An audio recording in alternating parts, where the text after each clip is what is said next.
benvidos a este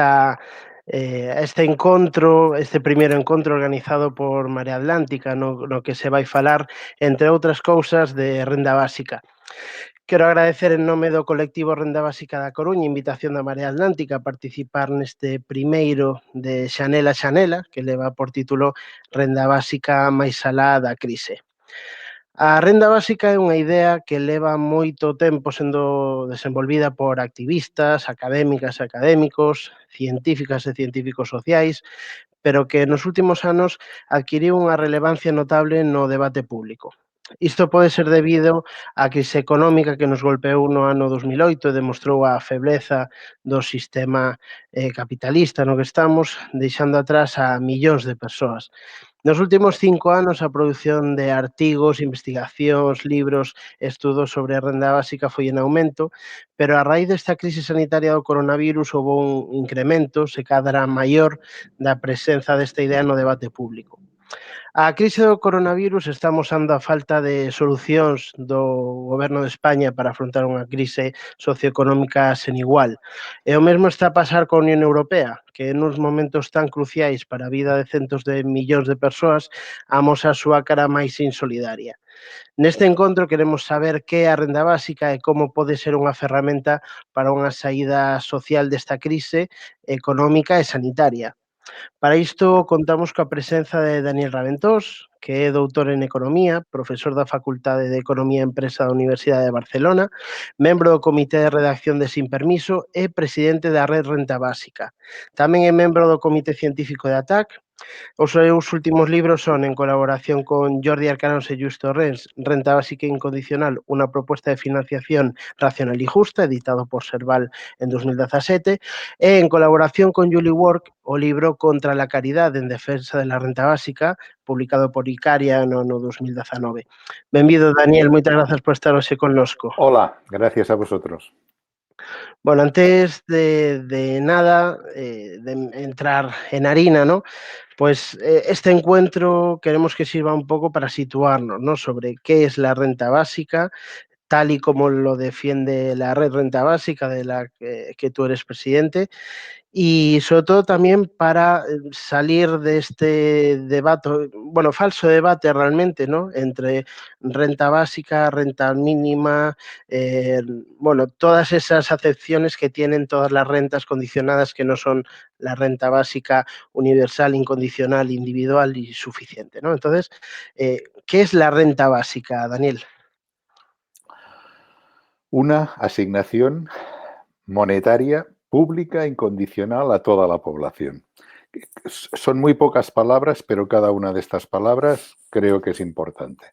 Es una asignación pública. Pública, en fin, no quiere decir exactamente de qué organismo tiene que salir. Puede ser una combinación de 2, 3, 4 administraciones públicas. Esto, no, digamos, se han hecho a lo largo de estos años pues distintas propuestas o combinaciones. Monetaria, estamos hablando de dinero, en nuestro caso de euros, no estamos hablando de cosas en especie. Es decir, es otra cosa, la especie, estamos hablando de cash. En nuestro caso, euros, en el caso de Estados Unidos, dólares, en el caso de México, pesos. Asignación pública monetaria incondicional.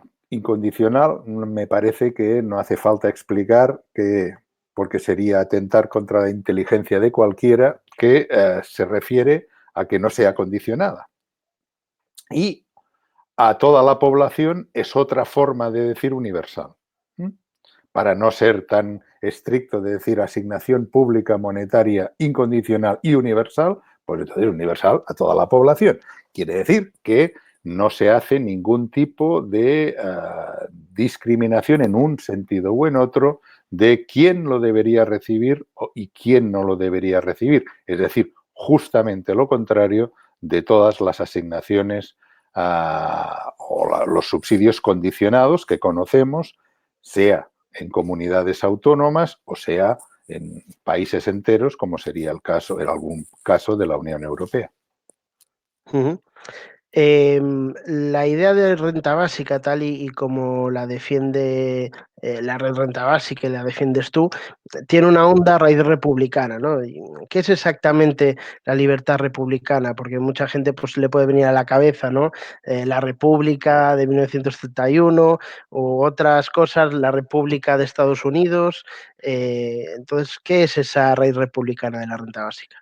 O incluso el Partido Republicano, ¿no? Como en Exactamente, algunos sí. sitios, pues me preguntan, hombre, pero el Partido Republicano en Estados Unidos, no, no, sí, ya sé que me va a contar, ¿no? Bueno, en fin, entonces, vamos a ver, para no hacerlo muy largo y así quizá poderlo ampliar luego según cómo vaya la conversación. Ah, la libertad republicana es, primero para situarla cronológicamente, es una libertad, una concepción de la libertad de al menos 2300, 2400 años.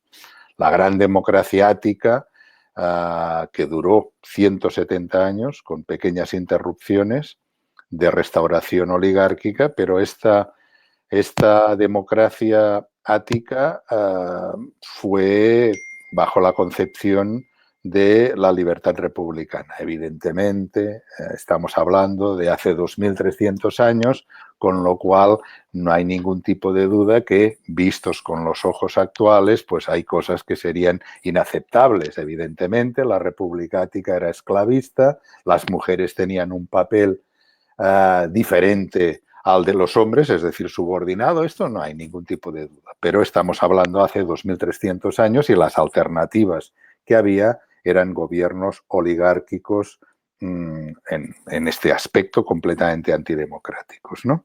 Bueno, en cualquier caso, la libertad, la concepción de la libertad republicana parte de esta concepción. La libertad está íntimamente ligada y no puede separarse de las condiciones materiales de existencia.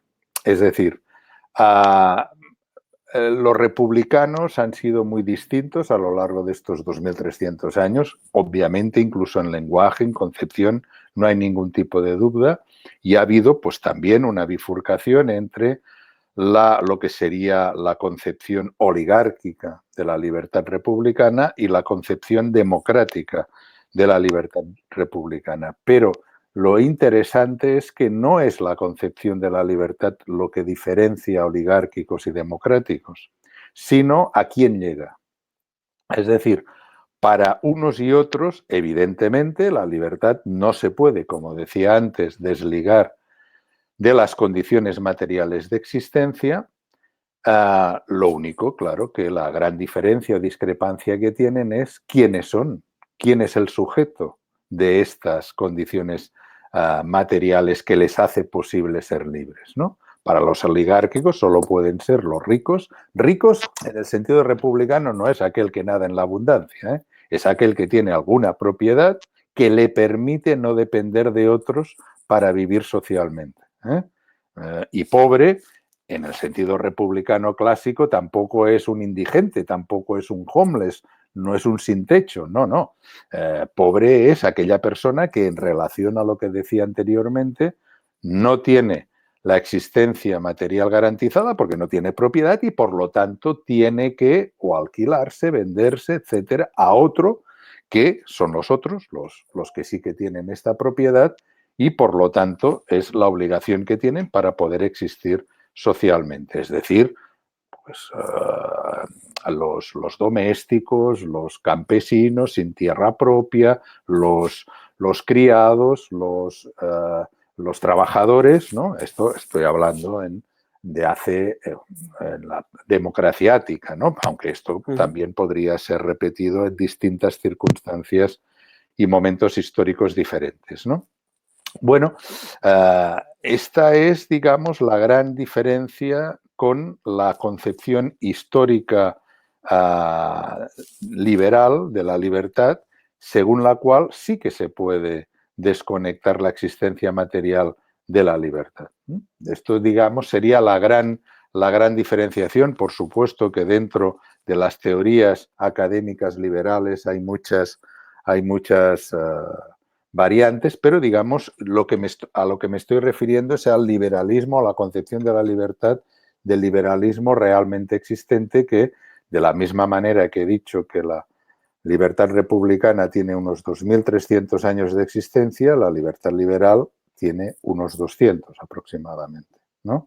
Entonces, esta es Entonces, la renta básica para los que somos republicanos o somos partidarios de la concepción republicana de la libertad, a diferencia de los que también son partidarios de la renta básica y, por ejemplo, son liberales, que también los hay, pues para nosotros, digo, para los republicanos, hemos visto o creemos ver en la renta básica una forma, dadas las condiciones, evidentemente, de las economías actuales, una forma, al menos si esta renta básica es de determinado nivel, pues una forma de garantizar el, el suelo que puede permitir esta libertad republicana. Obviamente, la libertad republicana depende de muchas otras cosas también, por supuesto, ¿no? Pero esto sería una condición al menos necesaria, aunque evidentemente no suficiente.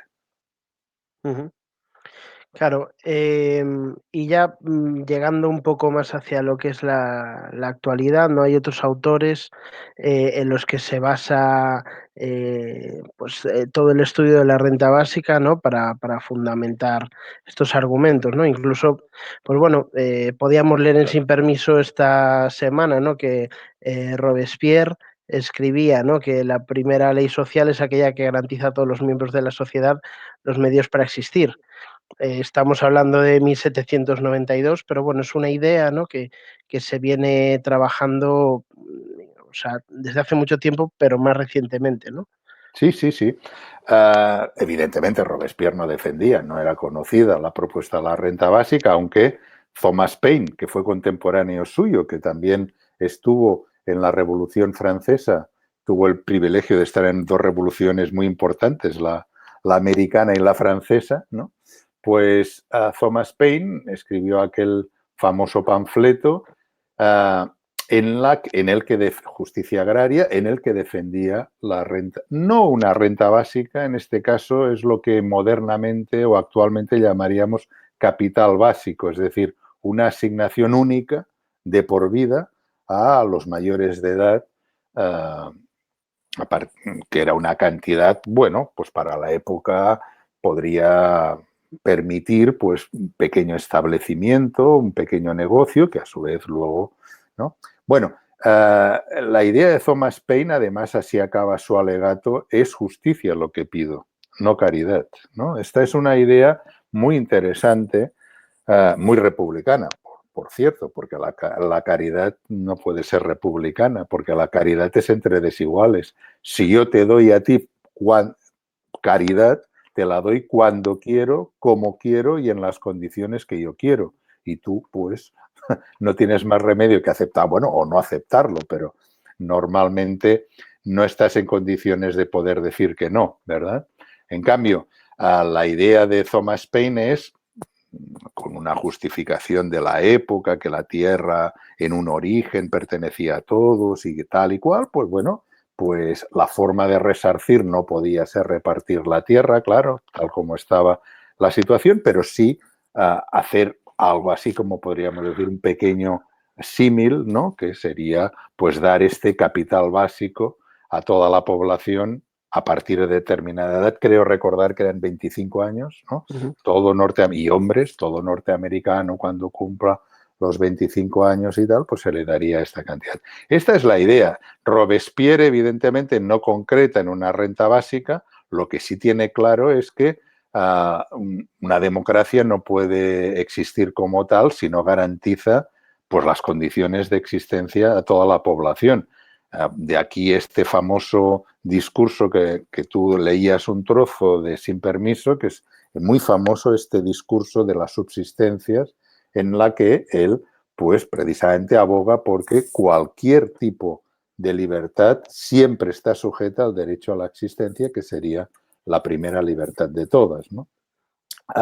Bueno, por eso Robespierre también tiene discursos, digamos, en la misma línea, aunque más concretos en otros aspectos, realmente maravillosos, ¿no? Discursos contra los acaparadores, ¿no? Que permitían pues que la gente muriera de hambre acaparando cereales, ¿no? Para que subieran de precio y por lo tanto pues ganar más dinero, ¿no? Y él decía, ¿por qué a los criminales los podemos condenar y el acaparador es que no es un criminal, el que está jugando con la libertad y con la existencia de sus ciudadanos? Pero claro, Robespierre era un republicano demócrata, ¿no? No era un republicano oligárquico. Precisamente, ya sabes tú que, aparte de íntimo amigo mío, fue maestro, por supuesto, a Antoni Domènech, y Antoni Domènech, que era un admirador de Robespierre impresionante, pues siempre le gustaba comentar que él está convencido que lo que le costó la vida a Robespierre fue cuando dijo aquella famosa frase de que perezca el esclavismo aunque perezcan los principios, ¿no? Perdón, aunque perezca la república. Él se refería a que el esclavismo, vaya, estaba en contra del esclavismo y tal. Y a partir, no solamente porque dijo esto, claro, porque era todo el contexto en el que vivía, pero poco después de decir esto fue cuando, por fin, pues cuando lo ejecutaron, ¿no? Y en realidad es muy extraño encontrar que en aquellos momentos alguien, siendo un representante y además con mucho poder en aquellos momentos de un país esclavista como era Francia, pues renunciase a la esclavitud, ¿no? La prueba está que poco después se volvió a instaurar, ¿no? Evidentemente, con el Directorio y con Napoleón, ¿no? Claro. Justo hace nada, un momento hablabas de caridad, ¿no? Y en el libro que publicaste junto con Julie Ward contra la caridad en defensa de la renta básica, habláis, entre otras cosas, del filantropocapitalismo. La filantropía es utilizada por magnates multimillonarios, ¿no? En A Coruña tenemos el ejemplo de Amancio Ortega, y lo hacen para, por un lado, pues evadir ciertas cargas fiscales y limpiar la imagen de sus empresas, y por otro lado, perpetuar un modelo socioeconómico basado en la caridad, ¿no? Entonces, ¿es compatible la filantropía con la implantación de una renta básica? La caridad, bueno, compatible, claro, vamos a ver. Primero, vamos por partes. Lo que decías de el filántropo, esta palabra que se inventó Julie, capitalismo, ¿no? Que está muy bien encontrada, lo que pasa es que es muy larga. Sí. Y Julie, que es la especialista hace muchos años que estaba estudiando temas relacionados con la caridad, pues documenta cómo la caridad, las fundaciones de Bill Gates especialmente, entre otras muchas, pero es de las más famosas, la cantidad de dinero que se ahorra haciendo pues aparentemente actos pues filantrópicos de caridad, ¿no? Estos son datos, en fin, los datos que conocemos, evidentemente no los conocemos todos, ¿no?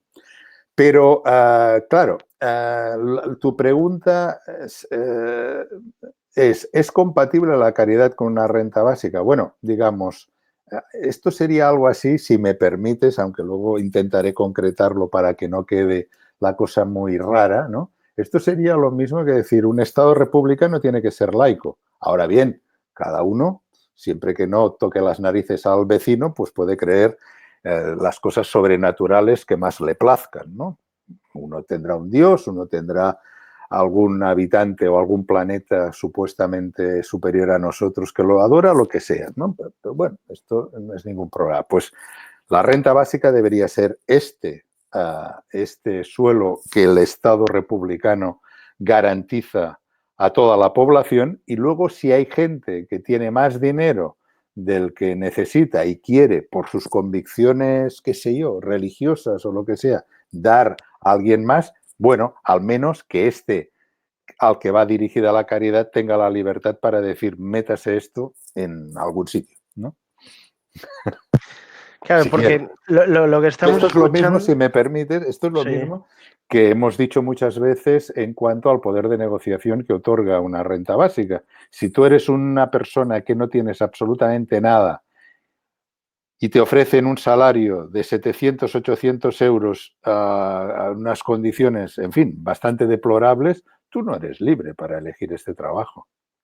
Tú no eres libre. Bueno, a no ser que la libertad consideres que renunciar a esto y no tener absolutamente ningún ingreso, pues es lo que te hace libre, que esto es la ficción liberal, ¿no?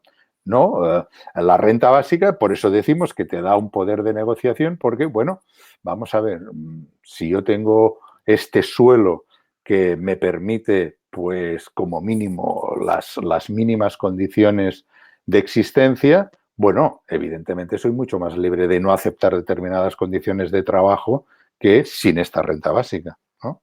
Ujú. Claro, lo que nos estamos encontrando hoy en día, ¿no? Es ese discurso de que, pues, personas como Amancio Ortega y otros grandes magnates están aportando, ¿no? A la sanidad pública, con su dinero crean residencias para ancianos, bueno, un montón de cuestiones, que están relacionadas con lo social, pero al final, si nos ponemos a mirar en la balanza lo que perdemos por esas donaciones, en lugar de lo que ganaríamos si aportasen a la hacienda pública lo que tuviesen que aportar, entonces, claro, es complicado, ¿no? A veces cortar con ese discurso, que es casi hegemónico, ¿no? De que los millonarios, pues no hay que molestarles mucho, porque al final, si no, se van a ir con el dinero y ya hacen bastante aportando, con esos millones que le dan a un centro X o a la sanidad de no sé dónde. ¿Cómo podemos luchar contra ese discurso casi hegemónico? Con números. Yo diría que al menos, no digo que solamente con números, pero yo creo que cuando a las personas de buen corazón, que somos la inmensa mayoría, diría yo, Mm, pues se les da buenos argumentos y números que muestran esto que decías tú, hombre, como mínimo tienen que quedar un poco tocadas, ¿no? Digámoslo así. Tú has hablado de Amancio Ortega y también se ha hablado mucho estos días de futbolistas y entrenadores famosos que han dado, por ejemplo, Messi, Guardiola y otros, han dado 1 millón de euros a la sanidad, en fin, a lo que sea, ¿no? Cuidado y que quede claro que a mí Messi me cae muy bien y soy del Barça y Guardiola, pues ya os podéis imaginar, ¿no? Pero vamos a hacer números independientemente de lo que me guste Messi como futbolista. Messi gana 350.000 euros netos al día. ¿Mm? Que él de 1 millón quiere decir que da 3 días de su salario. Está bien, pero bueno, tampoco es que sea algo que ni se vaya a enterar, ¿no? sí, sí. Hay entrenadores, bueno, ya que decimos nombres, pues digamos uno, y este no es del Barça. El entrenador del Atlético de Madrid, Simeone, no gana 350.000 euros netos al día, pero gana 70.000 euros netos al día también. Muy bien. Una enfermera gana aproximadamente 50 o 55 euros diarios, pero no netos, brutos.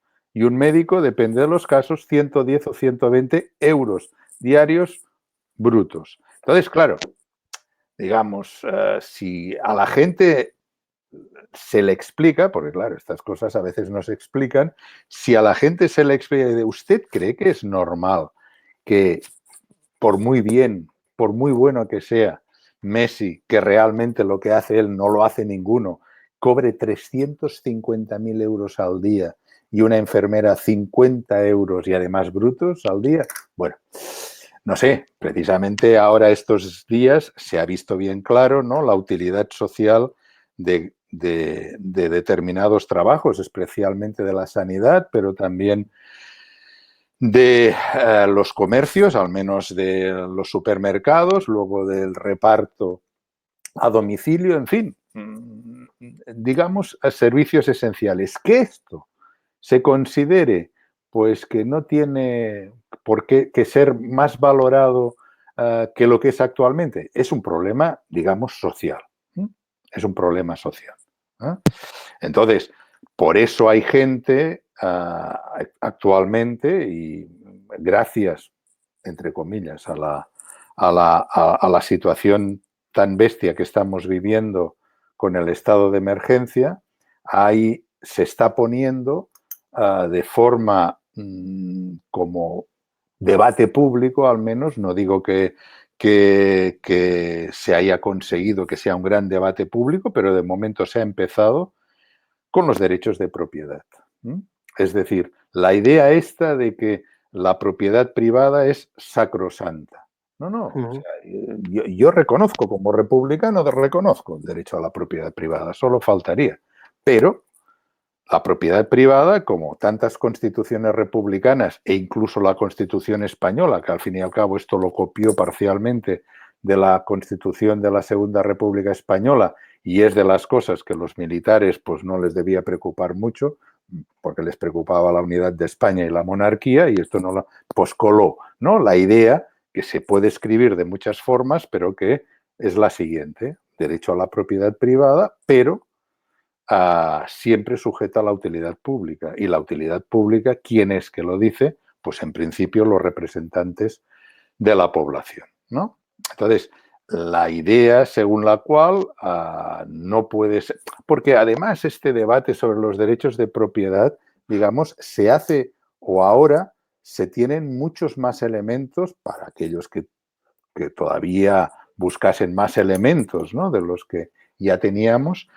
Digamos que hay más elementos que cuando hubo la famosa contrarreforma neoliberal de los años 70 y 80, ¿no? Es decir, entonces lo que se decía, y convencieron a muchos, porque realmente convencieron a muchos, entre otros a los partidos socialistas de Europa, entre ellos al PSOE, entonces en manos de Felipe González y Guerra, que se convirtieron en unos conversos impresionantes. Esto Beiras, ¿no? Pues lo cuenta muy graciosamente sí. Y sin pelos en la lengua, como él acostumbra a hablar, ¿no? Bueno, pues digamos, lo que se decía era, bueno, no, hasta ahora ha habido políticas muy distributivas y lo que ocurre es que esto sacan o quitan a mucha gente iniciativas y por lo tanto sin iniciativa no puede haber innovación y sin innovación no puede haber progreso y sin progreso no puede haber crecimiento y entonces de lo que se trata es de que, bueno, con menos impuestos para los ricos, pues se pueda hacer que esta innovación, que este progreso y tal, repercuta de forma indirecta, aunque sea al conjunto de la población. Bueno, digamos, cuando salíamos de 30 años con una concepción diferente, los famosos 30 gloriosos del estado de bienestar después, no digo aquí que teníamos fascismo, ¿no? Sino quiero decir en general en Europa después de la Segunda Guerra Mundial, bueno, digamos que era un discurso que como mínimo tenía la novedad tenía el aliciente de la novedad, ¿no? Aunque había otros precedentes históricos, pero no en la inmediatez. Bueno, lo que se ha visto es que con la contrarreforma neoliberal la economía ha ido peor en general que lo que había ido durante los 30 años anteriores y por eso gente políticamente muy moderada como Thomas Piketty, ¿no? Lo dice bien claro. Se ha demostrado también empíricamente que estas grandes desigualdades han sido ineficientes económicamente. Es decir, que no tienen ni tan solo el argumento. Ya sabemos que la eficiencia económica es un argumento que, en fin, sí, se puede utilizar de distintas formas, ¿no? Pero, bueno, utilizando su propia concepción. Bueno, muy bien, ineficiente, ¿qué quiere decir? ¿Que crece más, que crece menos? Bueno, pues ustedes mismos pueden comparar, ¿no? ¿Cómo creció, por ejemplo, Estados Unidos y el Reino Unido después de la Segunda Guerra Mundial? Con unas tasas impositivas a los más ricos muy grandes. Del 90% en algunos años, ¿no? 90%, ¿eh? Claro. Entonces, y la economía del reino, y estamos hablando de países en unos momentos de Guerra Fría, ¿no? Con lo cual, no eran países del Reino Unido y Estados Unidos que nadie le pasase por la cabeza que fueran simpatizantes de cualquier veleidad roja o comunista, ¿no? Bueno, pues entonces, estos estados, también otros, pero estos estados está muy documentado que crecieron, tuvieron una economía mucho más brillante que la que han tenido a partir de los años 80, ¿no? Entonces, bueno, Actualmente, por lo tanto, digo que este debate de los derechos de propiedad ya no solamente se hace lo que podríamos decir a un nivel teórico, sino que también se hace a un nivel empírico, ¿no? Dice, ustedes dicen algo que no ha sucedido. Por lo tanto, no les queda ni tan solo este argumento.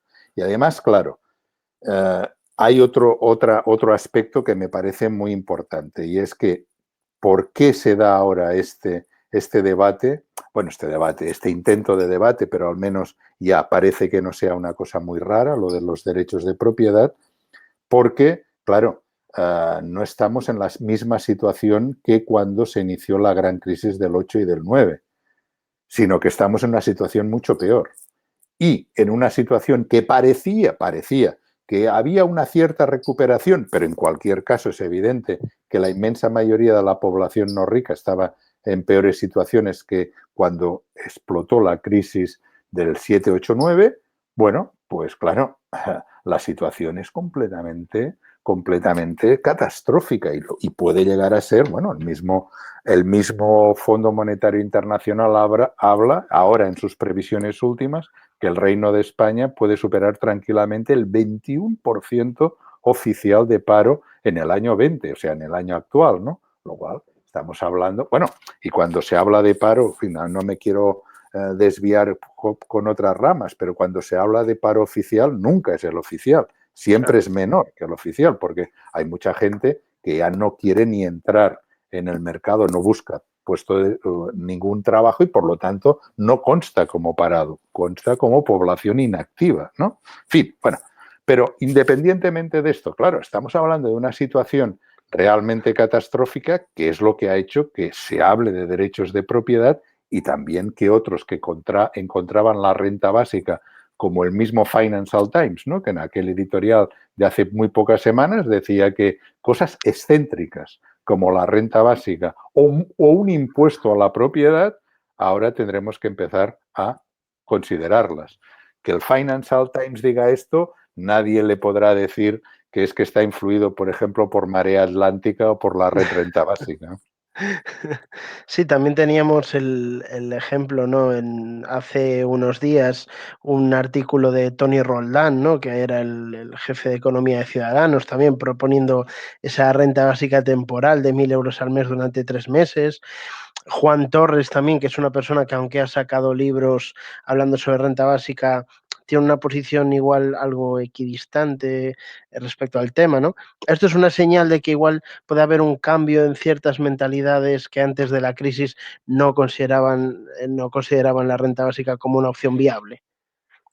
Sí, no tengo ninguna duda que a gente que estaba diciendo o estaba escribiendo hasta hace relativamente poco que la renta básica no era una buena opción, y aquí pues claro, unos y otros se pueden dividir, unos porque la gente no tendría incentivo para entrar en el mercado de trabajo, otros porque, o dicho de otra manera, la gente no trabajaría, otros porque es excesivamente caro, otros pues por las razones que fuera, pero ahora muchos de ellos están diciendo, o algunos de ellos están diciendo, que ante esta situación tan excepcional, la renta básica puede ser una posibilidad porque no ven otra. Por ejemplo, yo leo, leo varios periódicos, pero hay uno que lo leo, aunque no sé por qué lo leo todavía, pero tiene cosas que me gustan, que es La Vanguardia, que es un periódico asqueroso realmente, pero lo leo porque hay artículos realmente interesantes. Pero hay un articulista, no me acuerdo ahora el nombre, pero uno que escribe frecuentemente en páginas económicas y con unas posiciones, digamos, convencionales en economía, que creo que se titulaba el artículo, y es igual como se titulase porque el contenido era este: por favor, un ingreso mínimo vital ya. Claro, el ingreso mínimo vital no es la renta básica, pero quiere decir que ven claro que lo que la gran parte de la población necesita es dinero en efectivo, pues para poder sobrevivir. Y no solamente esto, claro, también hay parte de empresarios que lo pueden ver con buenos ojos precisamente porque la gente sin dinero no puede consumir ni las cosas más necesarias, con lo cual es obvio que también para los empresarios el hecho de que la gente pueda consumir o tenga una mínima capacidad de consumo, también es bueno, ¿no? Aquí ya entramos, evidentemente, en distintas valoraciones en función, claro, de cada uno lo que pueda llegar a pensar al respecto, ¿no? Pero lo que tú decías, efectivamente, la situación es tan extraordinaria que ha hecho que gente que hasta hace 4 días decían claramente que eran enemigos de la renta básica por esta o por otra razón, actualmente la contemplan, bueno, como mínimo como una posibilidad a tratar, ¿no? Y luego la mayor parte de ellos se decantan por lo que dicen una renta básica condicional, que ya no es renta básica. Bueno, hay gente que incluso a los que seguimos defendiendo una renta básica nos llaman puristas, nos llaman que tenemos un prurrito, qué sé yo, de la incondicionalidad y tal. No, esto, y gente que teóricamente defendía renta básica, te oyes o te dicen que, porque yo no tengo Twitter ni lo pienso tener en la vida, ¿no? Pero me dicen cosas que hay en las redes, ¿no? Y claro, la cosa no es que sea por una cuestión de principio la incondicionalidad o la universalidad, sino es una cuestión de eficiencia. Es una cuestión de técnica, casi si me apuras. Otra cosa es que los que somos republicanos además le damos el valor, en fin, que antes en parte hablábamos, pero no solamente es por esto, es por una cuestión de los famosos errores que existen en toda condicionalidad, ¿verdad? Y esto es algo que, no sé si queréis o quieres que hablemos un poco sobre los famosos errores que existen de las condicionalidades. Sí, creo que sería interesante tratarlo. De hecho, bueno, en el chat de esta emisión ya hay varias preguntas, ¿no? Y una de ellas, pues, por ejemplo, es esa pregunta, a ver, espera que la tengo por aquí, pero bueno, básicamente que hagamos una diferencia, ¿no? Entre esas rentas básicas y otro tipo de rentas condicionadas, ¿no? Bueno, las rentas condicionadas, tal como dice la palabra, pues están sujetas a cumplir una serie de requisitos, ¿no? Que si los cumples, teóricamente, entonces te dan la renta básica, la renta condicionada que sea. Bueno, nosotros sabemos porque son números públicos oficiales, se sabe que solamente recibe algún tipo de renta para pobres de las comunidades autónomas, reciban el nombre que reciban según la comunidad autónoma, solamente un 8%. Esto es algo, me parece, que como mínimo, bueno, no hay nadie que sé yo, que defienda una renta condicionada que considere que esto está bien, ¿no? Porque, o sea, que solo llega al 8% de la población que en potencia podría llegar, ¿no? Pero bueno, luego esto lo explicaba muy bien Scott Santens, que es un periodista que es un activista por la renta básica, y el otro día pues utilizaba algunos datos de un estudio que se ha hecho que realmente son espectaculares, ¿no? Es un estudio que trata sobre 23 países, ¿no? 38 programas de 23 países distintos. Quiero decir que no son todos los mismos programas, ¿no? Pero todos son condicionados. Y en todos estos, que son muchos, porque estamos hablando de 23 países y 38 programas, que la conclusión del estudio es que la pobreza que queda excluida de estos programas entra entre el 44 y el 97%. Depende, evidentemente, del programa, del país, de lo que sea, pero del 44 al 97%. En este caso, el Reino de España estaría aquí metido, porque estamos hablando estaría excluida un 92% de la población, porque solo llega al 8% pobre. Pero bueno, es que esto también es normal, es que es el problema que hablaba antes de los errores que se pueden cometer en todo tipo de condicionalidad. Cuando tú estableces una condicionalidad, quiere decir que estableces una serie de criterios, ¿no? Entonces, estos criterios hay gente que los pasa y gente que no los pasa, ¿no? Entonces, esto se llama el falso positivo y el falso negativo.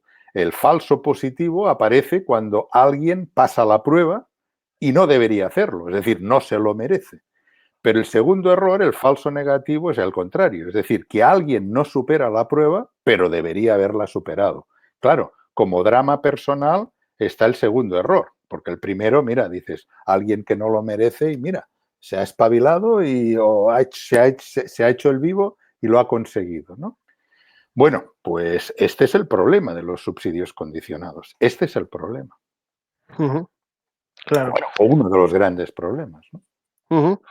Pues vamos a entrar ya un poco en lo que vienen siendo los números, porque hiciste junto con Jordi Arcarons y con Justo Rens un estudio con 2 millones de declaraciones del IRPF para demostrar la viabilidad económica de la implantación de una renta básica en el Reino de España. Este estudio después fue editado como libro en el año 2017, perdón. Entonces, ¿cómo se podría financiar una renta básica y si existe solo una forma de financiarla? No, no. La pregunta esta última es rápida de responder. No existe una forma de financiarla, ni mucho menos. Existen distintas, tampoco podríamos, o sea, yo me puedo imaginar varias, tampoco 24, ¿eh? Pero bueno, algunas formas distintas. Por ejemplo, la derecha, la forma de financiar a la derecha la renta básica, que es cargarse el estado de bienestar, sería todo el gasto de social, pues a cambio de una renta básica, ¿no? Esto es una forma, evidentemente, que no favorece a la mayoría de la población no rica, ¿no? Bueno, pero las propuestas de financiación de izquierdas de la renta básica, bueno, al menos la que yo conozco bien, que es la que, como tú decías, junto con Jordi Arcarons y Luis Torrens hicimos, bueno, pues de lo que se trataba es decir, bueno, nosotros tenemos esta muestra de 2 millones de IRPF aportado por el Instituto de Estudios Fiscales, que debo decir que aquí se excluía el País Vasco y Navarra, por aquello que están fuera del régimen fiscal común y entonces para no distorsionar algunos cálculos, de todas maneras, desde el punto de vista del cálculo no es problemático, porque claro, estamos hablando de una parte del reino que es muy pequeña desde el punto de vista de población, ¿no? Tiene poca población y además es más rica, con lo cual, digamos, más a nuestro favor, para entendernos, ¿no? Claro, Pero bueno, aportarían más, claro, digamos, ¿no? aportarían más, ¿no? Por supuesto. Incluso esto se ha visto cuando pudimos hacer un cálculo solo para la provincia de Guipúzcoa, ¿no? Bueno, luego si queréis podemos hablar y tal, claro, que los números salían mucho mejor. Bueno, pero entonces con estos 2 millones, ¿por qué hicimos el cálculo con estos 2 millones de IRPF?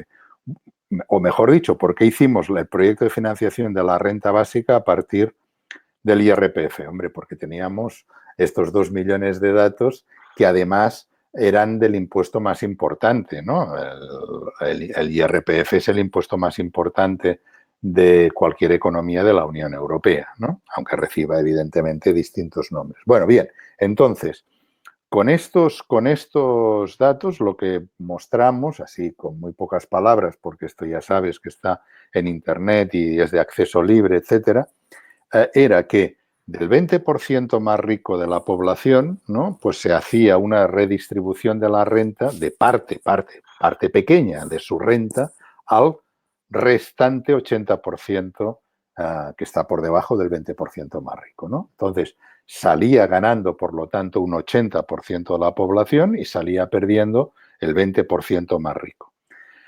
Entonces, vamos a ver, hay gente que luego no nos ha dicho que nos hemos equivocado, ¿eh? Porque bueno, si nos hubiéramos equivocado estaríamos encantados de rectificar. Pero hay gente que dice, bueno, pero entonces hay gente que sale perdiendo de este 20% más rico que no debería perder. Bueno, es verdad, porque claro, con los números oficiales del IRPF, una persona que gane más de 55.000 euros brutos al año, forma parte del 5% más rico. Claro. Esto quiere decir que aquí hay una serie de de rentas en el IRPF que no son recogidas. Esto también muestra gran parte de evasión fiscal o de fraude fiscal. Bien, esto podemos hablar lo que queráis sobre esto, pero en cualquier caso es lo que la gente declara, ¿no? Entonces, lo que mostrábamos también con esta reforma del IRPF es que, y con una renta básica igual al menos al umbral de la pobreza, bueno, pues el índice de Gini, que como sabéis con todos sus defectos, pero es el más utilizado internacionalmente para medir las diferencias de renta en un país o en una economía determinada, pues pasaba de ser uno de los más desiguales de Europa a ser uno de los más iguales o igualitarios de Europa, es decir, similar a Dinamarca, Suecia, etcétera. Es decir, pasaba de ser de un 0,36 a un 0,25, 23, 24. Que como sabéis, cuanto más se acerca a cero el índice de Gini, más igualitario es. Cuanto más se acerca a 1, más desigualitario es, ¿no? Sí. Bueno, pues este estudio lo mostraba. Por supuesto que se puede hacer que personas que no deberían perder, pues no pierdan. Bueno, esto también se podía hacer, pues al fin y al cabo esto es un modelo econométrico y poniendo pues restricciones al modelo, pues te va saliendo los números que te salen, ¿no? También se podía hacer. Pero lo que es verdad es que una renta básica no solamente debería ser financiada mediante un IRPF. Esto es cierto. Hay quien nos ha dicho que una renta básica debería, sí, por supuesto, ser financiada parte del IRPF, pero, por ejemplo, también mediante un impuesto a la propiedad, a la gran propiedad, ¿no? Y esto es lo que estamos trabajando, sobre todo Jordi está ahora haciendo algunos cálculos y de momento tenemos uno que me parece que es muy, muy importante. Creo que no lo he dicho, bueno, porque tampoco hace mucho que lo sabemos, ¿no?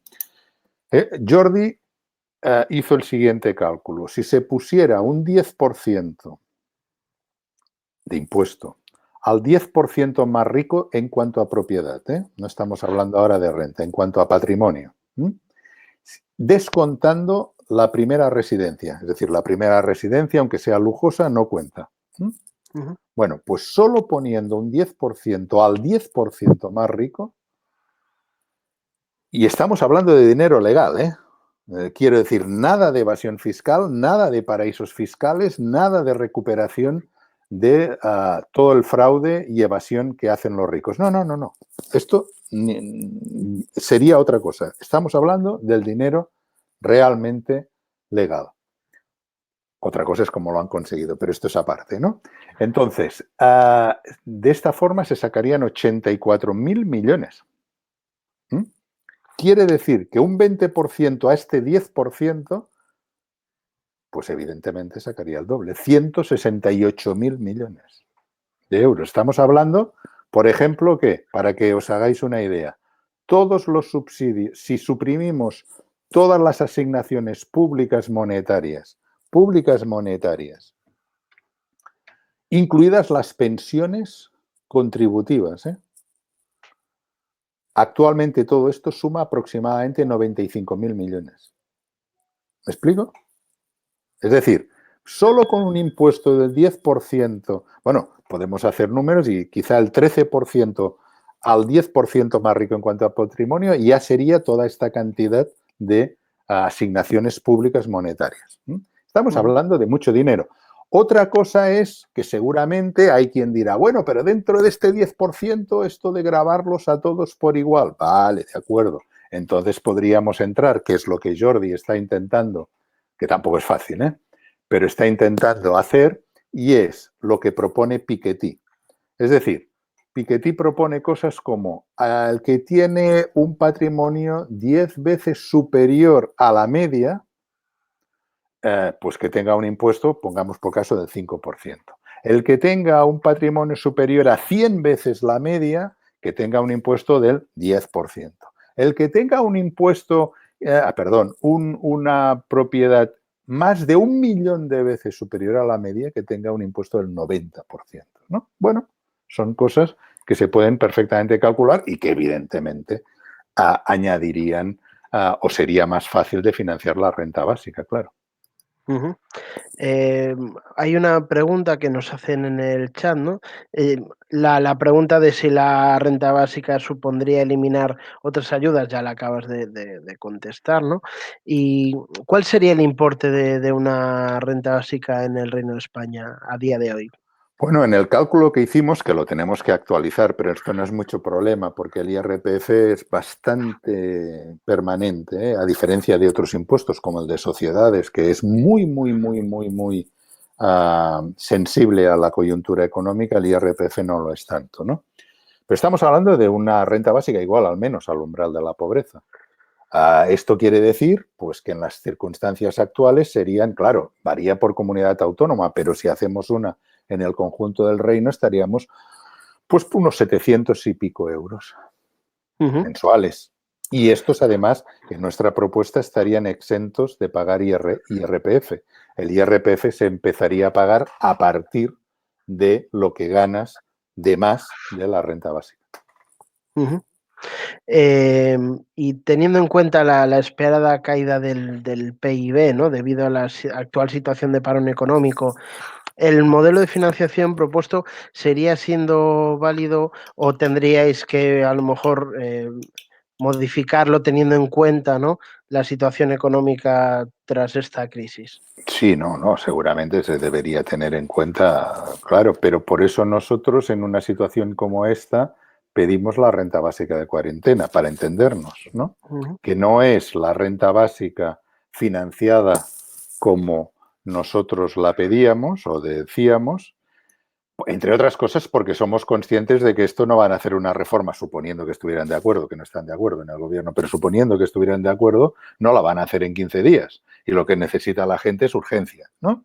Bien, claro. entonces, la renta básica, que es algo de cuarentena, que es algo que por lo que veo salen iniciativas por toda Europa, Alemania, Francia, el Reino Unido, aquí el Reino de España, es decir, están saliendo iniciativas en muchas partes, pero la idea que nosotros concretábamos era, pero que puede ser de otras maneras, ¿no? Pero simplemente es para que se vea la urgencia de la situación. Es no dárselo a todo el mundo, sino a quien lo pida.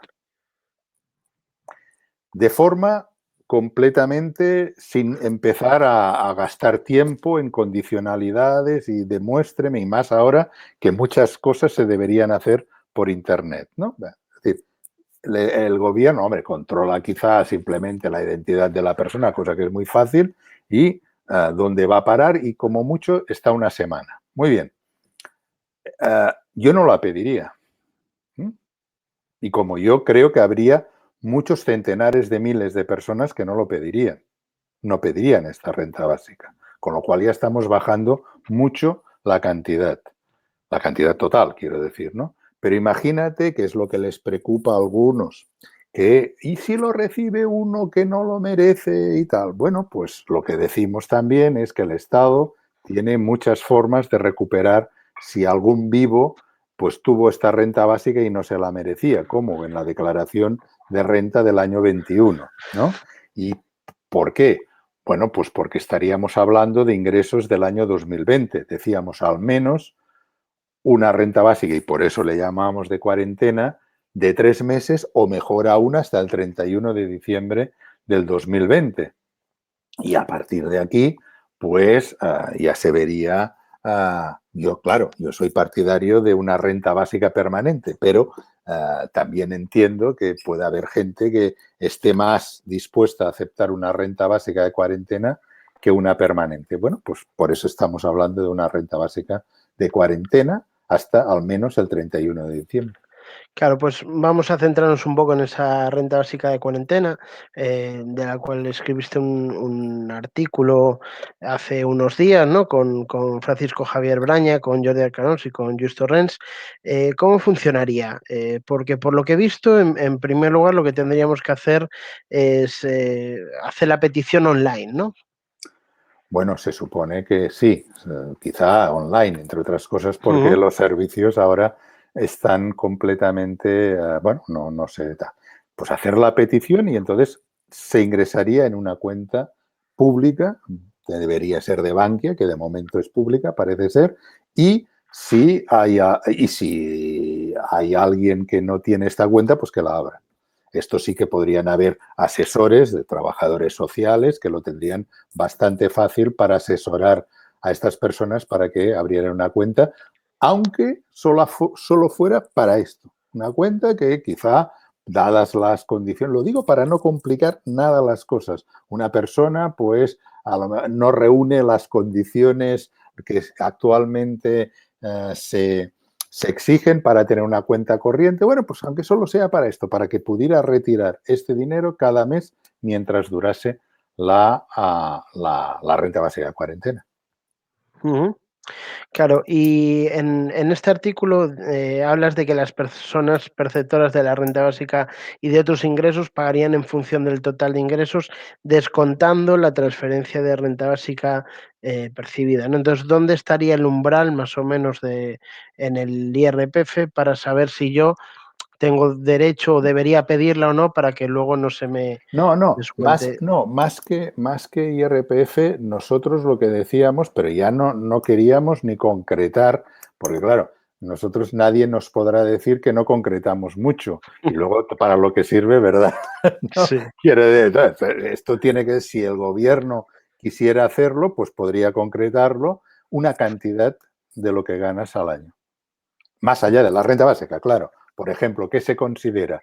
Que una persona que gana más de 25.000 euros al año brutos no necesita la renta básica. Bueno, ya no entro yo en ese criterio. 30, bueno, 22.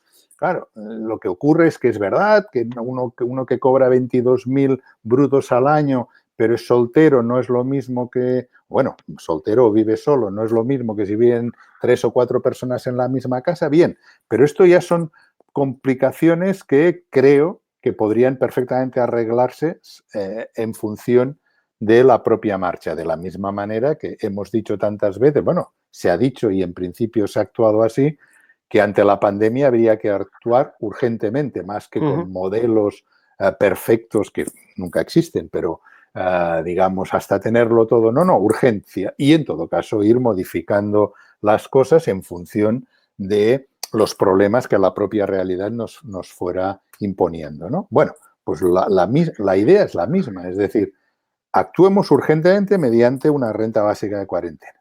ujú. Evidentemente podemos entrar luego a modificar tal o cual aspecto en función de cómo las cosas fueran, ¿no? Pero en cualquier caso, esto no tiene nada que ver con lo que pretende el gobierno. Bueno, lo que pretendía hace una semana, porque ahora ya parece que pretende otra cosa y por lo tanto ya no entro, pero ellos siguen hablando de condicionalidad y en fin, ya no. Ujú, claro. Vale, pues en este caso, hemos hablado, ¿no? De qué es lo que puede hacer el gobierno de España, ¿no? Para, implementar una renta básica. Pero, ¿qué crees que podría hacer la Unión Europea? ¿Podría ejercer, por ejemplo, alguna función el BCE por la vía de una especie de QE for People, una expansión cuantitativa, ¿no? Lo que llaman dinero desde el helicóptero. Sí, claro, Eh, por supuesto que la Unión Europea podría hacer. Se ha hablado mucho del acuerdo y de la liberalización de no sé cuántos centenares de miles de euros y tal, en fin, pero lo que ha hecho básicamente la Unión Europea es muy por debajo de lo que podría haber hecho la Unión Europea. Lo que básicamente ha concedido son créditos o posibilidades de créditos, no es dinero propiamente. Pero bueno, se ha hablado, pero esto ya sería entrar en otro terreno de los coronabonos, en fin, de la deuda mutualizada, en fin, cosas que no son muy complicadas, pero que lo único que se refiere es que propiamente el Banco Central actuase como un banco central a la antigua, digamos, a la antigua, antes de la Unión Europea, que fue cuando al Banco Central Europeo se le pusieron estas estas condiciones para que actuase como le diera la gana, ¿no? Con completa autonomía del poder político. Entonces, claro que hubiera podido hacer mucho más y evidentemente con todo el poder financiero de la Unión Europea, o todo el poder económico de la Unión Europea, claro que se hubiera podido establecer una renta básica mínima para toda la Unión Europea y luego, en función de las condiciones que son muy distintas según países, entre, por ejemplo, Alemania y Grecia, pues evidentemente que los distintos países complementasen más o menos su renta básica en función, evidentemente, de su situación económica y social, que es muy diferente a la de Alemania y Grecia o la de Francia y Portugal. Claro, incluso hay algunas investigaciones, ¿no?, que se han hecho dentro del ámbito de la renta básica, ¿no?, de la posibilidad de que a lo mejor la renta básica sea financiada en parte, ¿no?, por fondos europeos y los países complementen Claro, lo claro, que falte, ¿no? claro, claro. Sería a lo mejor una forma interesante de hacer Europa de verdad, ¿no? Claro. Tú imagínate una renta básica, pongamos por caso, y algo así como igual a 400 euros mensuales, digo 400 por decir una cantidad, Ujú, a toda la población. Pero hombre, claro, 400 euros aquí tienen un papel muy diferente a Grecia y a su vez muy diferente que Alemania, ¿no? Entonces, claro, 400 euros en Alemania no es casi nada, ¿vale? Pues entonces el gobierno alemán complementa hasta una cantidad, ya no voy a entrar en concreciones porque esto ya me parecería ridículo en estos momentos, ¿no? Entrar en ujú. concreciones cuando evidentemente la Unión Europea tiene otras cosas en la cabeza, ¿no? Sí, Y en cambio estos 400 euros aquí en el Reino de España deberían ser complementados mucho menos que en Alemania y así sucesivamente. claro. Y en este estudio que hicisteis sobre la financiación de la renta básica, ¿no? Una de las conclusiones era que sale ganando el 80% de la población y sale perdiendo el 20%, ¿no? Y esto podría explicar, ¿no?, que el gobierno actual, en la situación que estamos, diga no a la renta básica, que a lo mejor ese 20% que viene siendo la élite, ¿no?, el capital del Reino de España, ejerza presión para que el gobierno, pese a una situación que obviamente nos lleva a buscar soluciones como la renta básica, diga no, no lo podemos implementar. Este 20% es un 20% muy amplio, ¿eh? Este 20% más rico oficialmente es muy amplio. Y yo, por ejemplo, por supuesto que formo parte de este 20% más rico. En realidad, técnicamente formo parte del 5% más rico. Claro, todo profesor universitario, todo profesor titular de una universidad pública con determinada antigüedad forma parte del 10%. Ya, mm, sin tener otros ingresos, ¿eh? Sin tener, bueno, otros ingresos significativos, ¿no? No pequeñas cosas. No, no. Sin tener más ingresos, una persona que recibe más de 40.000 euros anuales brutos forma parte del 10% más rico. Bueno, pues haz los números, ¿no? Yo formo parte y como yo, todos los profesores universitarios, profesores titulares, cuidado, ¿eh? Ujú, No, ¿cómo se llama? Los precarios no, ¿eh? Son los profesores titulares y catedráticos, ¿no? Bueno, entonces, evidentemente que hay una correlación, cuanto más rico eres, a ser menos parte de la renta básica. Esto hicimos una encuesta que hace 3 o 4 años y esto se nota, ¿no? Pero no solamente es el 20%. Hay mucha gente de este 20% y yo creo que está a favor de la renta básica, ¿eh? ujú. Pero también entre el 80% hay gente que está en contra. ¿Mm? De ahí tienes la concreción de que los sindicatos estatales mayores, los grandes sindicatos, están en contra de la renta básica. ¿Esto a qué corresponde? Bueno, corresponde en algunos casos en fin, a confusiones, ¿no? O errores. Pero en otros es la idea de que todo ingreso, para merecer el nombre de digno, tiene que estar relacionado con el trabajo asalariado. pero esto ya tendríamos que entrar en concepciones del viejo sindicalismo, lo que quieras decir, ¿no? Es decir, yo he hablado con muchos sindicalistas y cuando he hablado con ellos, lo que sí puedo constatar es que en algunos la confusión era tremenda. Pensaban que la renta básica, pues, qué sé yo, era a cambio del estado de bienestar, en fin, cosas de estas, ¿no?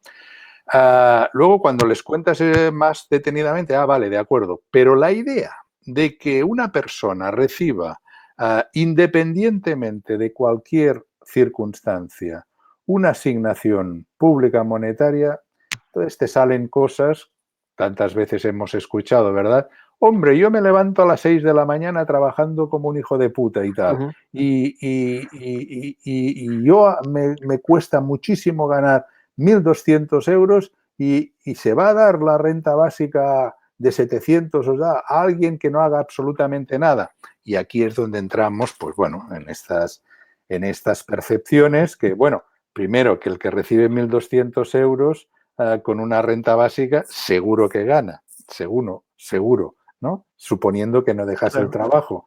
Y luego entran todos estos aspectos de algunos experimentos que se han hecho, que se da mucha importancia a estos experimentos, pero tampoco la tienen tanta porque pueden informar de lo que pueden informar, pero lo que es cierto es que la gente, o parte de la gente que forma parte del experimento, con una renta básica, hombre, pues se puede dedicar a cosas que antes ni se le habían pasado por la cabeza. Especialmente cuando la cosa o el experimento afecta a personas que están juntas, como fue, por ejemplo, en el pueblo de Ontivero, en Namibia, ¿no? No como en Finlandia, que eran personas completamente desconectadas unas de otras, incluso geográficamente. Allá no, allá fue un pueblo. Y es interesante porque, bueno, incluso TV3, la televisión pública de aquí, Cataluña, hizo un reportaje que no solamente sobre Namibia, pero que bastante tiempo estuvo dedicada a ellos, donde gente explicaba que gracias a la renta básica, pues podían hacer determinados trabajos que antes ni se les había ocurrido porque ahora tenían la libertad, pues eso, de elegir, ¿no? Claro. Una peluquera, recuerdo, y un señor que hacía maones, pero con una máquina, oye, pero ríete tú de lo que llamaríamos artesanía, porque era una cosa completamente manual, pero tuvo el dinero para poder comprarse esta máquina. Y con esta máquina hacía maones, que era su trabajo, que antes lo tenía que hacer, creo, manualmente, por lo que decía, ¿no? Y bueno, estamos hablando de un pueblo muy pobre. Namibia es uno de los estados más pobres del mundo, ¿no? Pero bueno, y por lo tanto tenemos que valorarlo comparativamente, claro, ¿no? Pero esto es algo que vale la pena subrayar, ¿no? Que la gente, así como en estos experimentos, algo que también ha saltado a la vista ha sido el incremento de la salud mental en todos los casos, lo cual, bueno, como mínimo, debería hacer reflexionar a más de uno, ¿no? Claro. Justo, bueno, un poco también hablando de todos esos prejuicios, ¿no? Que se ve que hay sobre la renta básica y sobre la condición humana, ¿no? Pensar que todos los seres humanos van a dejar de trabajar, que yo no voy a pagarle una renta a un vago que está en el sofá, ¿no? Y esto a veces se puede ver, ¿no? ¿Crees que la renta básica haría que los servicios sociales y determinadas entidades del tercer sector pudiesen dejar atrás el asistencialismo y la caridad? ¿O qué falta o qué falla, ¿no? Para que ciertas entidades del tercer sector que trabajan con colectivos en exclusión social no demanden la implantación de la renta básica, ¿no? Bueno, claro, aquí claro, supongo que no podemos meter en el mismo saco a todas las organizaciones del tercer sector, ¿no? Y no lo sé, pero lo que es cierto es que también hay, esto me consta, al menos por algunas personas que he hablado, me consta que hay gente del tercer sector que tiene miedo que con una renta básica desapareciese su trabajo, su fundación o su asociación, ¿no? Esto es cierto. No digo ni mucho menos que sea una opinión mayoritaria ni tan solo significativa, pero me ha extrañado que me la he encontrado más de 2 y de 3 veces, ¿no? Pero la renta básica no solamente ha habido, en cambio, gente que trabaja en estas asociaciones que me ha dicho lo contrario, no, es que con una renta básica por fin haríamos de trabajo social, ¿no? Porque no nos deberíamos preocupar de gestionar la renta condicionada de la comunidad autónoma respectiva, ¿no? Que es lo que muchos trabajadores sociales tienen que hacer, ¿no? O tenían que hacer, porque ahora ni llega, creo, estas asignaciones a casi nadie, ¿no? Bueno, pues es de la misma manera, si me permites, volviendo un poco atrás, quizá un problema similar, guardando las distancias, a la que tienen algunos sindicatos. El miedo de algunos sindicalistas a que con la renta básica el papel del sindicato desaparecería. Y yo creo que es un error. Es decir, el papel del sindicato no solamente no desaparecería, sino que podría ser perfectamente en unas condiciones, creo, bastante mejores. Pero bueno, esto ya entramos evidentemente en valoraciones que no todo el mundo tiene que estar de acuerdo necesariamente, claro. Claro, y sobre todo teniendo en cuenta que España es un país que tampoco tiene unos niveles de afiliación sindical demasiado elevados en comparación con otros países, ¿no? En países con alta afiliación sindical a lo mejor sí que podrían verlo como una amenaza a ese poder que puedan tener, ¿no? En cambio, en un país como España, en el que los sindicatos además no llegan a determinados sectores que no están tan articulados para poder hacer lucha sindical, como pueda ser el sector servicios, pues obviamente ese poder de negociación que nos da ayuda a los sindicatos a hacer su trabajo, ¿no? Sí, sí, sí, sí, por supuesto. Una de las cosas que creo que en un artículo que hace relativamente poco escribí sobre el problema de los sindicatos con la renta básica es que hay un poco, creo, la idea de que muchos de sus trabajadores, de sus afiliados, perdón, saldrían perdiendo. Ujú. Eh, Primero que lo dudo, algunos saldría perdiendo, ¿no? Porque yo estoy afiliado a un sindicato y por lo tanto he dicho que saldría perdiendo, pero la idea es verdad que dentro de los sindicatos los afiliados en general son de situaciones más estables que las completamente inestables, ¿no? Y por lo tanto, pues hay un poco yo creo, parte del conservadurismo de decir, parte de mi afiliación importante va a perder. Creo que es un error porque no va a perder. Una parte sí, pequeña, pero pequeñísima, como digamos, como el conjunto de la sociedad. Mm.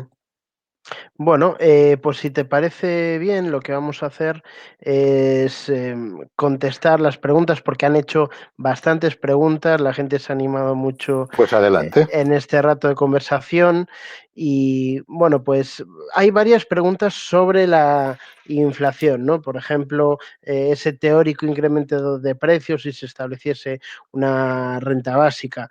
¿Qué puedes decir respecto a eso? Realmente es de las cosas que me extraña, cómo la inflación pueda preocupar en la situación actual y con una medida como la renta básica. Digo que me extraña porque es curioso cómo entre economistas, mira que me hacen objeciones de todo tipo, pero la inflación no acostumbra a salir. Esto entre economistas, que se supone que al menos determinados economistas son... Pero bueno, vamos a ver. La renta básica no se puede decir que es inflacionaria o no si no se sabe cómo se financia. Es decir, podemos imaginar formas inflacionarias de financiar la renta básica o más inflacionarias que otras, pero para decir si es inflacionaria o no una medida, en este caso la renta básica, es bueno, ¿y cómo se financia? Entonces, nuestra forma de financiarla no es creando masa monetaria. Se creó mucha más masa monetaria ahora con lo que tú decías, el helicóptero del Banco Central, ¿no? Y tú ves que ahora hay inflación. No, todo lo contrario, estamos en deflación. Pero bueno, esto de dar una renta básica a toda la población comparado con esto que está haciendo el Banco de España desde hace años del helicóptero monetario, esto es broma, ¿eh? Pero bueno, broma quiero decir la renta básica en cuanto a su efecto sobre la inflación. Pero es que estamos en una situación, no ahora, sino desde hace años, que es mucho más próxima a la deflación que a la inflación. La deflación es cuando los precios no suben. Y esto es lo que preocupa mucho más al mainstream económico y a las instituciones que la inflación, porque para la economía es mucho peor la deflación que la inflación. Entonces, actualmente, en esta situación, pero cuando digo actualmente no me estoy refiriendo a la crisis del coronavirus, que esto lo agravará. No, me estoy refiriendo a años anteriores.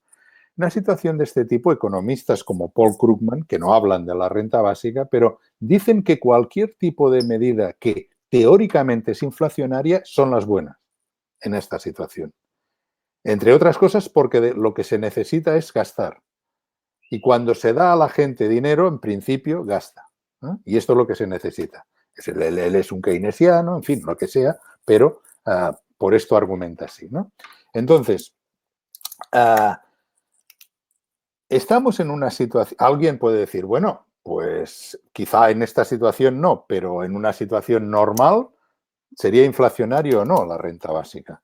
Primero, ¿qué se entiende por situación normal? ¿Cuándo vamos a entrar en situación normal? Yo tengo más de 60 años y no creo que vea ya en mi vida una situación normal, aunque viva bastantes años. Digo, situación normal económica, ¿no? Pero, suponiendo que esto hipotéticamente sea así, hay un ejemplo empírico que yo creo que es impresionante. Es el caso de Alaska. Alaska es el único sitio del mundo donde hace más de 30 años tiene una renta básica. No se financia mediante una reforma fiscal y no como la que yo decía, ni se trata de una gran redistribución de la renta, no, sino que es una fundación público-privada que a partir de los beneficios que tienen de recursos naturales, fundamentalmente del petróleo, se reparte las ganancias entre toda la población.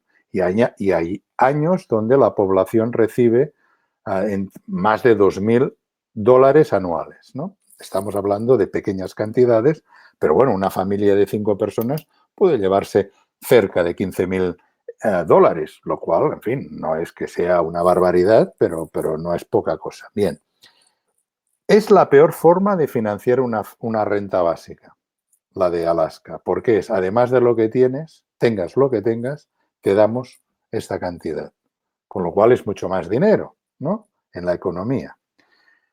En estos 30 y pico años que existe la renta básica ya en Alaska, con unos efectos que nadie quiere quitarla, porque ha tenido unos efectos muy positivos, incluso siendo una renta básica tan sui generis como la de Alaska, pero nunca ha producido ninguna tensión inflacionaria, y esto que en estos 30 años sí que hemos tenido distintas coyunturas económicas, con lo cual, ¿qué nos hace pensar que una renta básica porque una renta básica financiada como nosotros proponemos no aumenta el poder adquisitivo de toda la población? A mí, por lo mismo que decía antes, me saca algo de poder adquisitivo. Me sacaría algo, porque tendría que pagar más que lo que recibo por renta básica. Pero, ¿quién sale más beneficiado? Los que no tienen nada, que estos sí que son ganadores del monto absoluto de la renta básica. Entonces, ¿qué nos hace pensar que por poder comprar más pan, por poder comprar algún producto más en los supermercados, esto va a producir inflación? Oiga, esto no se condice con los datos. El pan se tira. Muchas panaderías tiran el pan porque no se puede vender todo. Muchos supermercados, como se sabe, dan los productos que están a punto de caducar a organizaciones para que los repartan. No estamos en una situación en la que con una renta básica iban a subir los precios. Y además hay gente que lo que le preocupa es, bueno, pero entonces los salarios, los empresarios pagarían menos salarios porque con la renta básica ya tendrían pagado uno. Bueno, yo creo que es al revés, ¿verdad? Primero, la ley creo que debería decir lo que dice, que un salario mínimo, otra cosa son las trampas para sortear el salario mínimo, pero un salario mínimo. Pero además de esto, a un trabajador o una trabajadora que tiene una renta básica, ¿tú crees que si tú estás cobrando 800 euros de un trabajo de mierda, tienes una renta básica de 700 y te dicen, mira, ahora como cobras la renta básica, en vez de 800 te voy a dar 400? Pues tu poder de negociación será así, pues aquí te quedas, ¿no? Me voy a otro. Es obvio. Claro. Sí, al final no se trata de darle a la máquina del dinero, sino simplemente que el dinero caiga de arriba a abajo de forma equitativa, ¿no? En nuestro caso es una redistribución de la renta, es Claro, decir, es para entendernos, tú ganas 3, yo gano 10, con una renta básica, ¿eh? Los dos tendríamos, tú tendrías más que lo que tendría yo, pero sumaríamos 13. claro. Ujú. Claro. Bueno, pues tenemos otra pregunta que hace Rosendo González, que es ¿cómo articular la demanda de una renta básica universal? Huelga de alquileres, plataformas ciudadanas. Supongo que has visto esta iniciativa que salió hace unas semanas del Plan de Choque Social de más de 200 entidades en todo el Reino de España, que entre las propuestas que hacen es la implantación de una renta Sí, básica. sí, el plan de choque. Sí, entonces, ¿cómo articular esa demanda de la renta básica? ¿A través de huelgas de alquileres, plataformas ciudadanas? ¿Cómo crees que es la mejor forma? No, no, yo no sé cuál es la mejor forma. Yo creo que tiene que ser lo más diversa que se nos ocurra en cada momento, es decir, desde manifiestos al plan de choque, hasta, qué sé yo, reivindicaciones sindicales. Hay sindicatos que están reivindicando la renta básica. En fin, cualquier cosa. Bueno, sabes que hace poco la Red Renta Básica participó en un manifiesto que pueden firmar pues desde personas individuales hasta asociaciones o colectivos. Es decir, si es que he entendido la pregunta, pues es la renta básica. Cuanto más flores hablen de la renta básica, mucho mejor, ¿no? Incluso creo que es en el Reino Unido que 175 diputados han exigido una renta básica. Bueno, todo sirve, digámoslo así, ¿no? De momento, el gobierno está muy lejos de implantar o de querer implantar una renta básica incondicional y universal, con lo cual creo que, para entendernos, cualquier presión que venga, y cuanto más mayoritaria sea, de la sociedad, pues claro, en principio más puede tocar este gobierno. Otra cosa es luego lo que acabará haciendo, pero yo no diría que hay una forma de articular la renta básica, sino muchas, en estos momentos al menos. Ujú. Tenemos otra pregunta que... Por Sí. cierto, lo que sí que es importante es que algunos partidos lo lleven en su programa, claro, porque esto permite también la discusión de la propuesta en situaciones, pues, como campañas electorales, etcétera. Ujú. Otra pregunta es, para Julia Martí, de Anticapitalistas, la renta básica no puede consistir en ingresos mínimos para mantener el nivel de consumo y pagar el alquiler a fondos de inversión y facturas a compañías de suministro. ¿Algo que apuntar, profesor? Preguntan. No, no entiendo muy bien. ¿Cómo?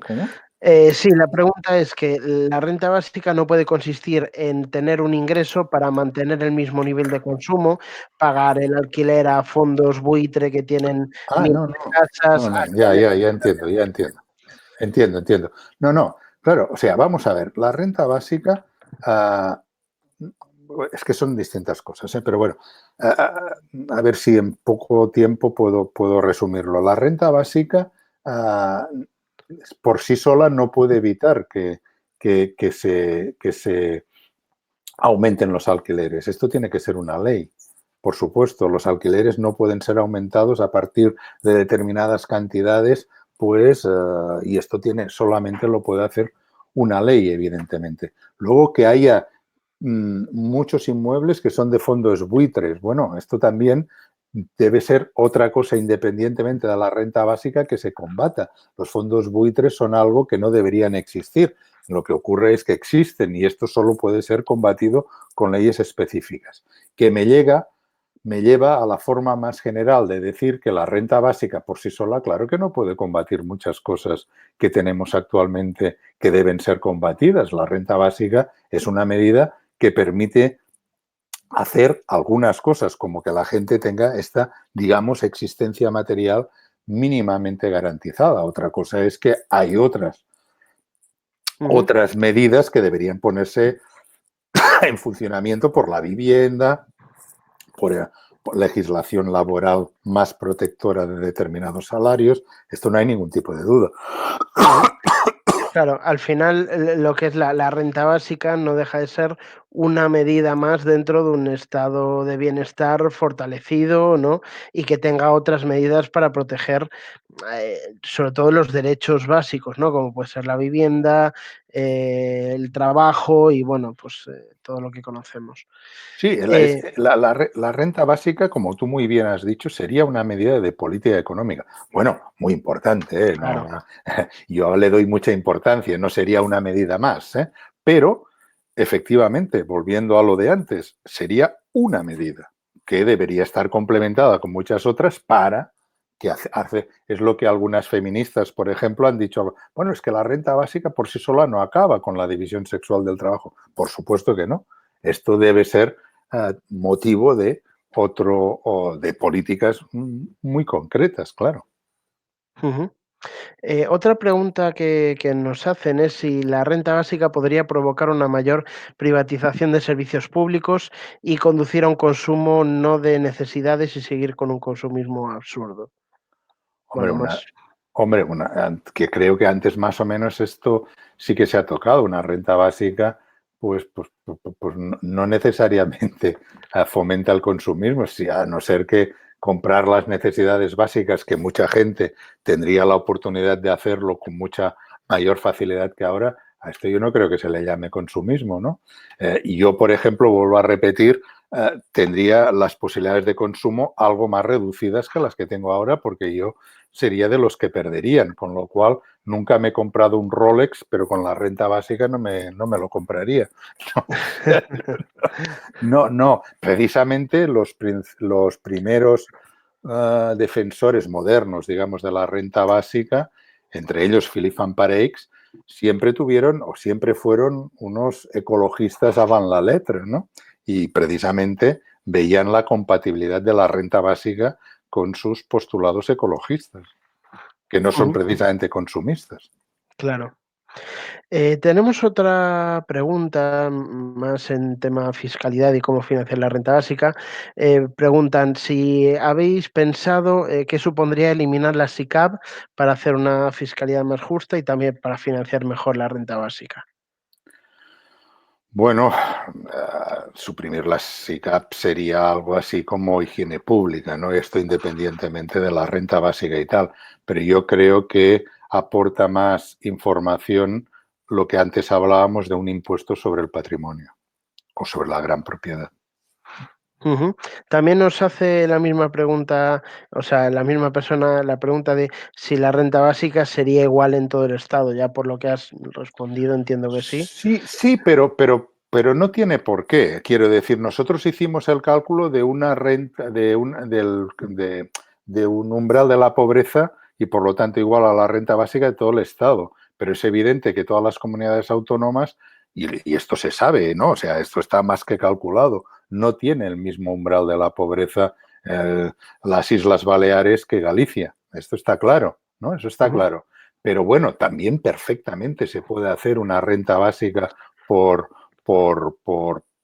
es decir, que la gente de una comunidad no tenga exactamente la misma que la otra. Pero cuantas más diferenciaciones establezcamos, yo creo que más problemas le podemos dar a la renta básica, porque claro, ahora imagínate el famoso ejemplo que siempre se pondría. Toda la gente, que son muchos miles, que viven entre fronteras de una comunidad autónoma y otra. Bueno, pues ¿por qué no se pasan aquí? Pues bueno, entre Aragón y Cataluña pues hay diferencias, ¿no? Y claro, y digo diferencias económicas, entonces hay muchos centenares de kilómetros entre Aragón y Cataluña de gente que vive en la frontera, ¿no? Bueno, pues entonces hay gente que siempre está buscando la picaresca, ¿no? O sea, gente que está buscando a ver cómo encontrarle a una propuesta pensando en aquel tipo o aquella tipa que vive en la frontera y se va a pasar al otro lado para cobrar más. Bueno, digamos que ojalá tuviéramos que pensar en una concreción de los problemas como estos, Claro, sí, porque sí. quiere decir que tendríamos la cosa muy avanzada. La verdad es que en estos momentos mucho no me preocupa. Ojalá algún día Mm. me tenga que preocupar. Claro, igual, incluso, no sé, así, sin haberlo estudiado ni trabajado, ¿no? Pensar que a lo mejor pueda ser como una especie de regulador. Pongamos que si las ciudades tuviesen que ser, o las comunidades autónomas, las que complementasen esa renta básica en función del umbral de la pobreza en cada localidad, pues que a lo mejor se pudiera regular el precio del alquiler, porque cuanto más suba el alquiler, más va a tener que aportar esa administración para que la renta básica sea realmente eficaz, ¿no? Entonces, pues, si, ya que normalmente no les suele gustar mucho a las administraciones soltar el dinero, ¿no? Pues eso podría a lo mejor ayudar a bajar ciertos costes de vida, ¿no? Como pueda ser la vivienda, ¿no? A ver, esto es, ya te digo que se me acaba de venir a la cabeza, pero bueno, tendríamos que estudiarlo. No, pero fíjate, solo para enlazar con algo que decíamos antes, la Unión Europea podría dar un mínimo a partir del cual los estados podrían complementar. Esta misma lógica se puede hacer en las comunidades autónomas, por supuesto, claro que sí. Ujú. Bueno, y ya para ir cerrando, ¿no? Nos preguntan si estaremos ante la increíble paradoja de que el coronavirus se convierta en el más poderoso desencadenante para la conquista de la renta básica. Bueno, yo no sé si se puede decir de esta manera, pero lo que sí se puede decir, y no es un invento mío, lo ha dicho un ministro, Manuel Castells, un mundo se acaba. Es el fin de un mundo. Y por lo tanto, vamos a tener otro que tendrá cambios, y aquí esto no lo dice él, si son positivos o negativos para la inmensa mayoría de la población, esto está por escribir. Normalmente a esto se le llamaba antes lucha de clases y de momento en esta lucha de clases los ricos van ganando, ¿no? Esto sí que lo sabemos. Pero que, por cierto, y lo dice muy bien Manuel Castells, esto es el fin de un mundo. No del mundo, sino de un mundo. Pues efectivamente, puede ser que el coronavirus o este fin o el fin de este mundo pues lleve de la mano también la renta básica. Pero al respecto, quizá porque soy viejo, no lo veo con mucho optimismo. Bueno, pues como sé que ahora en un rato tienes otro compromiso, vamos a ir acabando. Agradecerte que hayas estado con nosotros, que te hayas acercado hasta Coruña desde Barcelona, desde tu casa. Es fácil, ¿eh? Mañana estoy en Luxemburgo, pero desde mi casa. Qué bien, en pijama incluso. Bueno, al menos de cintura para abajo tú no sabes cómo voy. Exacto. Bueno, muchísimas gracias, Daniel, y esperamos verte pronto por aquí para que nos sigas dando clases sobre toda esta cuestión que es muy interesante y muy necesaria. Muchísimas gracias. Gracias a vosotros y para mí un placer estar con vosotros siempre. Bueno, pois xa rematou este encontro de Xanela a Xanela, pero emprazo vos a que vos conectedes o venres 17, este venres, porque falaremos tamén sobre renda básica, feminismo e cuidados. Estarán Carmen Castro e Coldovi Velasco e moderará este encontro Sabela Rivas. Entón, moitísimas grazas por ter estado connosco, pola vosa colaboración, polas vosas preguntas. Quedamos tamén abertos e abertas a todas as vosas preguntas no colectivo Renda Básica da Coruña, rendabasicacoruna@gmail.com, aí podedes escribirnos. Que teñades unha boa cuarentena, que veña pronto a renda básica e que teñades unha maravillosa pois velada esta noite. Graciñas.